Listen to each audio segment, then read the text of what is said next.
Have you ever noticed how the harder you try to visualize something, the more distant it feels?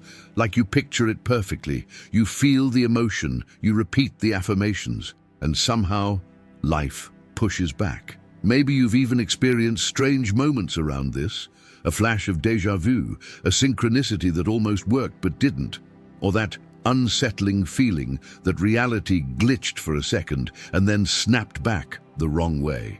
If that sounds familiar, you're not failing, you're not blocked, and you're definitely not imagining it. Most people who discover the law of attraction do exactly what they're told. They visualize outcomes, they build vision boards, they rehearse the future in their mind. And for a brief moment, it feels empowering. But over time, something subtle creeps in: tension, effort, frustration. A quiet question no one wants to ask out loud: why does this seem to work for some people and completely exhaust everyone else?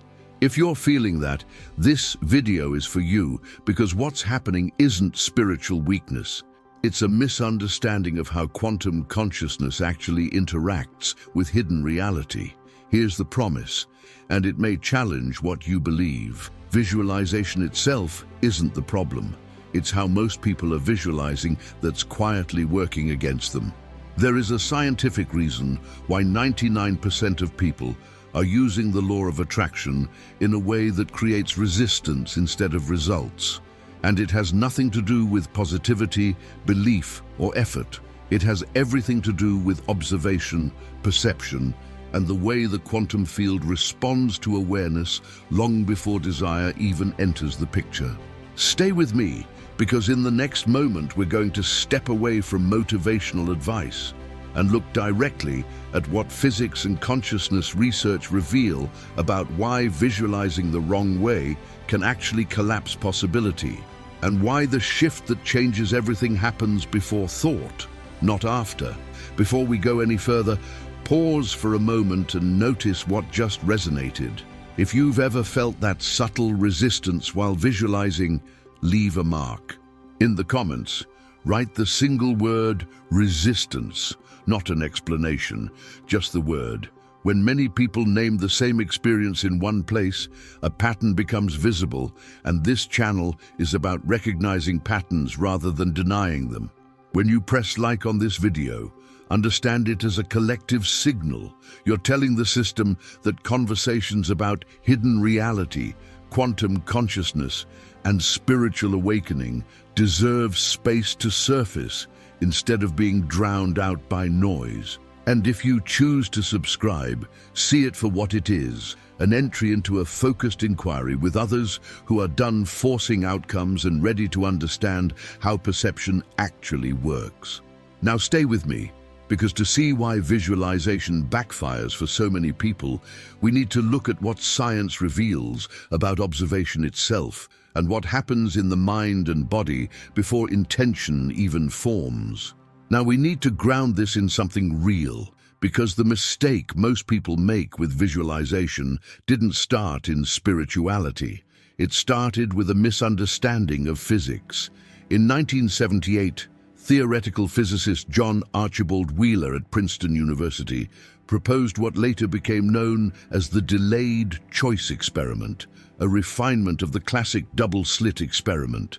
The setup was simple, but deeply unsettling. A single photon was sent toward a beam splitter that would determine whether it behaved like a wave or a particle. The twist was this: the decision to observe the photon was made after it had already passed the critical point where it should have decided how to behave. When this experiment was later implemented and replicated in the 1980s and 1990s by teams at institutions like the University of Maryland and the Institut d'Optique in France, the results were consistent.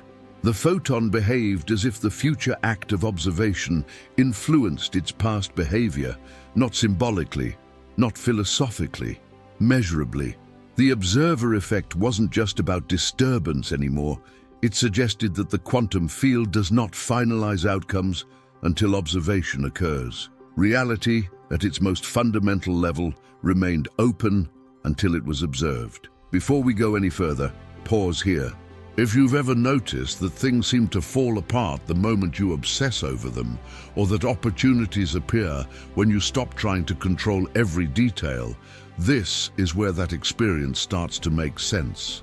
Because this experiment doesn't say that thinking creates reality. It says something far more uncomfortable. How you observe determines how reality collapses into form. And this is where the implication hits close to home. If observation completes reality, then constantly visualizing from a state of wanting, tension, or lack isn't neutral.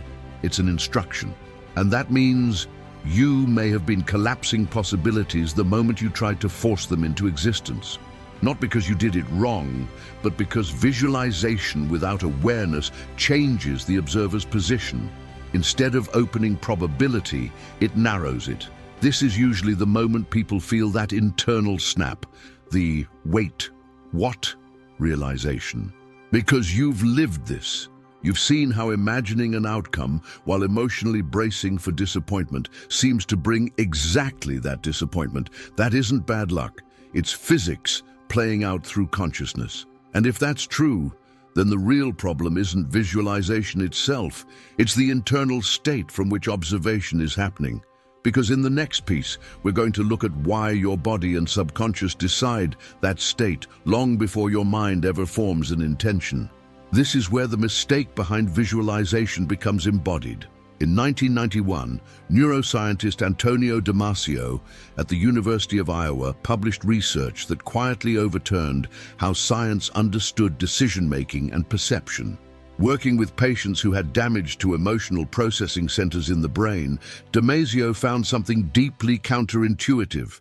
People who could think clearly but could not feel bodily signals were unable to make effective decisions at all.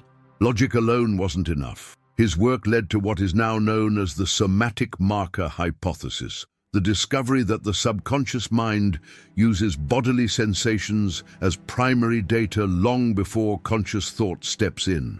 And this matters more than it seems, because perception doesn't begin in the mind, it begins in the body. The nervous system registers vibration, frequency, and internal coherence before thoughts ever form.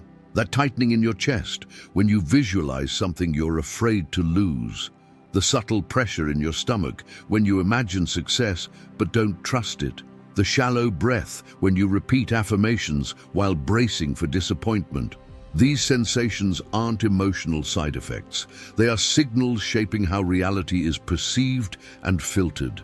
If you're noticing your body right now, a slight tension, a shift in awareness, it's not coincidence. Your subconscious mind is responding faster than language, and this explains why visualization so often backfires. You're forming images with the conscious mind, but the subconscious is broadcasting a different frequency entirely. One of anticipation, protection, lack. The quantum field doesn't respond to the picture you hold. It responds to the state from which you observe. And this explains something deeply personal. Why forcing positivity feels exhausting. Why repeating affirmations can increase resistance. Why outcomes seem to collapse the moment you care too much. It's not because you're doing something wrong. It's because perception is being shaped by incoherence between mind and body.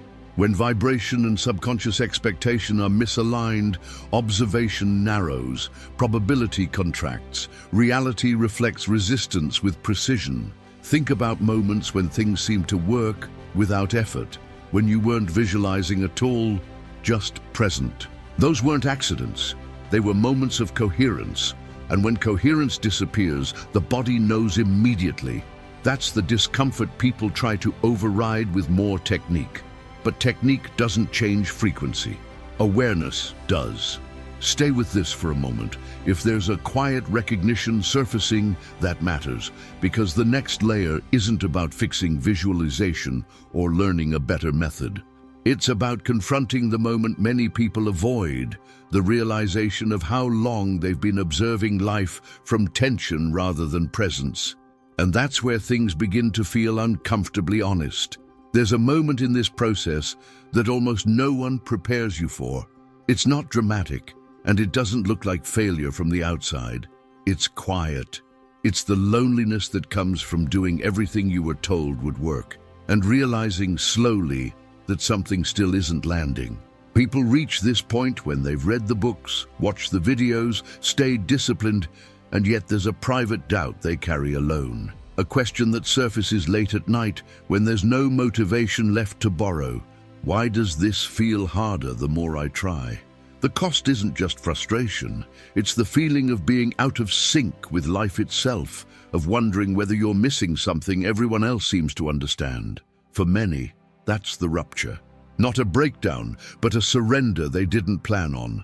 The moment when forcing outcomes stops feeling noble and starts feeling exhausting. When effort no longer feels empowering, just heavy. People describe it as standing still after years of pushing, unsure whether to move forward or finally stop. There's confusion there, fear too. The fear that maybe the problem was never technique, but something deeper about how they've been relating to reality. That realization can feel unsettling, even isolating, because it strips away certainty before it offers clarity. If any part of that feels familiar, you're not alone in it, and you don't need to resolve it right now. You just need to acknowledge it.